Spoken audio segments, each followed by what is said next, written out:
Hello friends, அனைவருக்கும் வணக்கம். Welcome to ஜாப்காம்.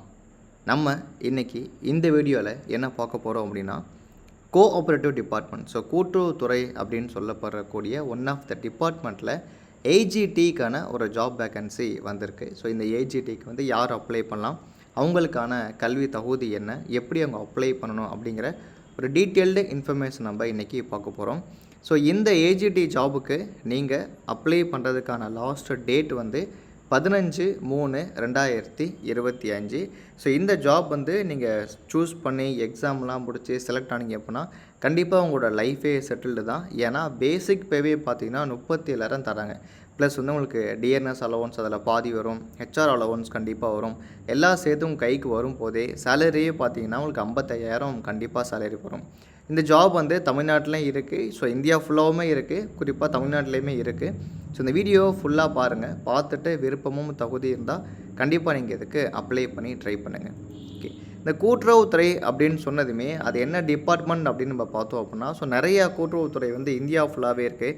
Tamil Nadu கூட்டுறவுத்துறை இருக்குது, அப்புறம் சிம்கோ அப்படின்னு ஒன்று சொல்லுவாங்க, இஃப்கோ சொல்லுவாங்க, அப்புறம் ஃபார்மர்ஸ் தனியாக இருக்குது. அந்த மாதிரி வரிசையில் இன்றைக்கி நம்ம பார்க்க போகிறது Indian farmer fertiliser cooperative limited. சுருக்கமாக சொல்லணும் அப்படின்னா இஃப்கோ அப்படின்னு சொல்லுவாங்க. அதில் தான் பார்த்திங்கன்னா அக்ரிகல்ச்சரல் கிராஜுவேட் ட்ரைனிங் கேட்டுருக்காங்க. இந்த நோட்டிஃபிகேஷன் லிங்க்கு, அப்ளை பண்ணதுக்கு லிங்க்கு நான் டிஸ்கிரிப்ஷனில் கொடுத்துருக்கேன். கண்டிப்பாக நீங்கள் ரீட் பண்ணி பாருங்கள். இந்த ஜாப் ஃபஸ்ட்டு நீங்கள் எக்ஸாமெல்லாம் எழுதி இன்டர்வியூ முடிஞ்சு நீங்கள் ஜாயின் பண்ணதுக்கப்புறமா ஃபஸ்ட்டு 1 இயர் வரைக்கும் ஒரு சேலரி ஃபிக்ஸடாக தருவாங்க. அதை 33,000 சேலரி கன்சால்டேட்டாக ஃபிக்ஸடாக தருவாங்க.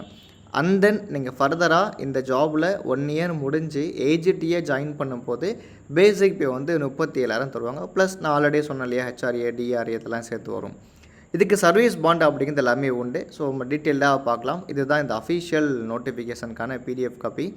இதில் பார்த்தீங்கன்னா அக்ரிகல்ச்சரல் கிராஜுவேட் ட்ரைனிங்கான நோட்டிஃபிகேஷன் வந்திருக்கு.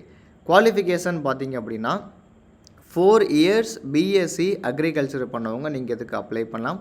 இப்போ ஜென்ரல் ஓபிஎஸ்சிலாம் நீங்கள் பார்த்தீங்கன்னா 60% மேலே மார்க் இருக்கணும். ஃபார் எஸ்சி எஸ்டி கேட்டகிரிக்கு 55% மேலே மார்க் அப்படிங்கிறது இருக்கணும். 2022 அதுக்கப்புறமா பாஸ் பண்ணவங்களா இருந்தால் அப்ளை பண்ணுங்கள் அப்படிங்கிற பாயிண்ட்டை மென்ஷன் பண்ணியிருக்காங்க. அதுக்கு பிஃபோர் நீங்கள் அப்ளை பண்ணாதீங்க. ஏன்னா இந்த candidates who have passed BSc agri degree இந்த year of 2022 and thereafter can apply only. 2022, 23, 24 இந்த மாதிரி நீங்கள் முடித்தவங்களா இருந்தால் அப்ளை பண்ணுங்கள். 21, 20 இருந்தால் அப்ளை பண்ணாதீங்க. அப்பர் ஏஜ் லிமிட் பார்த்திங்கன்னா அதிகபட்சம் வயது 30 இருக்கணும். 1 மார்ச் 2025 படி. ரிலாக்ஸேஷன் கவர்மெண்ட் தர ரிலாக்ஸேஷன் உண்டு. ஃபார் எஸ்சி எஸ்டிக்கு 5 வருஷமும், ஓபிசி நான் கிரிமினல்ஸ்க்கு 3 வருஷம் ரிலாக்ஸேஷன் உண்டு. இந்த ஃபீல்டு ஆஃபீஸ் பார்த்திங்கன்னா all over the India, India ஃபுல்லாகவே இருக்கும். அதனால் நாலேஜ் ஆஃப் ரீஜனல் லாங்குவேஜ், இப்போது தமிழ்நாடு அப்படின்னா தமிழ் தெரியணும், இப்போ கேரளா அப்படின்னா மலையாளம் தெரியணும், ஆந்திர பிரதேஷ் அப்படின்னா தெலுங்கு தெரியணும். இது மாதிரி அந்தந்த ரீஜனல் லாங்குவேஜ் கண்டிப்பாக தெரிஞ்சிருக்கணும். இதுக்கு ஹிந்தி முக்கியமானு சொல்லி கேட்டிங்க அப்படின்னா டிசைரபிள் தான், முக்கியம்லாம் கிடையாது, இருந்தாலும் ஓகே, அவ்வளோதான். மொதல் நீங்கள் செலக்ட் ஆனதுக்கப்புறமா ட்ரைனிங் பீரியட் 1 வருஷம் இருக்கும். அதுக்கான காம்பன்சேஷன் ஸ்டைஃபன் 33,000. அப்புறமா இந்த 1 இயர் நீங்கள் முடித்ததுக்கு அப்புறமா பேசிக் பே உங்களுக்கு 37,000 பர் மந்த் அப்படிங்கிறது இருக்கும். இதுக்கு சர்வீஸ் பாண்டு உண்டு. ஆன் அப்பாயின்மெண்ட் நீங்கள் முடித்ததுக்கப்புறமா நீங்கள் 3 வருஷம் மினிமம் இந்த இஃப்கோவில் நீங்கள் வேலை பார்க்கணும். அதுக்கு முன்னாடி வேறு ஜாப் கிடச்சாலோ இல்லை ஜாப் உங்களுக்கு பிடிக்கல அப்படின்னாலோ ஜென்ரல் ஓபிசி கேட்டகரி இருந்தால் நீங்கள் 80,000 ஃபீஸ் நீங்கள் உங்களுக்கு பே பண்ணணும். இதுவே ஃபார் ஷெட்யூல் கேஸ்ட் ஷெட்யூல் ட்ரைப்ஸாக இருந்தீங்கன்னா நீங்கள் 20,000 ஃபீஸ் நீங்கள் பே பண்ணிட்டு தான் ரிலீவ் ஆகணும். ஓகே, இப்போ செலெக்ஷன் ப்ராசஸ்க்கு வருவோம். இந்த செலெக்ஷன் ப்ராசஸ் பார்த்தீங்கன்னா கண்டிப்பாக ப்ரிலிம்ஸ் கம்ப்யூட்டர் பேஸ்டு டெஸ்ட் அப்படிங்கிறது இருக்குது. இந்த எக்ஸாம் பார்த்தீங்கன்னா ஓன் சோர்ஸ், நீங்கள் வீட்டில் இருந்து கூட நீங்கள் பண்ணலாம். Own source computer laptop with internet facility இருந்தால் நீங்களே கூட பண்ணலாம். ஓகே, ஒன்ஸ் நீங்கள் வீட்டிலேயே ஃபஸ்ட்டு ஒரு எக்ஸாம் எழுதுனதுக்கு அப்புறமா ஒரு ஃபைனல் ஆன்லைன் டெஸ்ட் அப்படிங்கிறது நடக்கும். இந்த டெஸ்ட் எங்கே நடக்கும்னு சொல்லி பார்த்தீங்கன்னா நம்ம ஊரில், அதாவது தமிழ்நாட்டில் சென்னையில் ஒரு லொக்கேஷன் கொடுத்துருங்க. ஃபஸ்ட்டு நீங்கள் வீட்டிலே எக்ஸாம் எழுதணும். அப்புறம் நீங்கள் முடிச்சதுக்கப்புறமா ஒரு ஆன்லைன் டெஸ்ட் அப்படிங்கிறது இருக்கும், அது சென்னையில் நடக்கும். அந்த இதே நீங்கள் கிளியர் பண்ணதுக்கப்புறமா ஒரு இன்டர்வியூ அப்படிங்கிறது இருக்கும். Will be called for A personal interview இருக்கும். அந்த மெடிக்கல் இருக்கும். இதெல்லாமே நீங்கள் முடிச்சிட்டிங்க அப்படின்னா நீங்கள் இந்த ஜாபில் ஜாயின் பண்ணலாம்.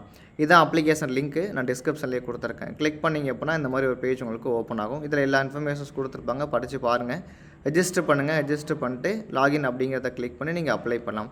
ஃபீஸ் எதுவும் மென்ஷன் பண்ணி இதில் அவங்க சொல்லலை. ஸோ நீங்கள் அப்ளை பண்ணும்போது ஃபீஸ் கேட்டாங்க அப்படின்னா நீங்கள் அந்த ஃபீஸை கேட்டாங்கன்னா பே பண்ணுங்கள். வேறு வழியில் பண்ணி தான் ஆகணும்.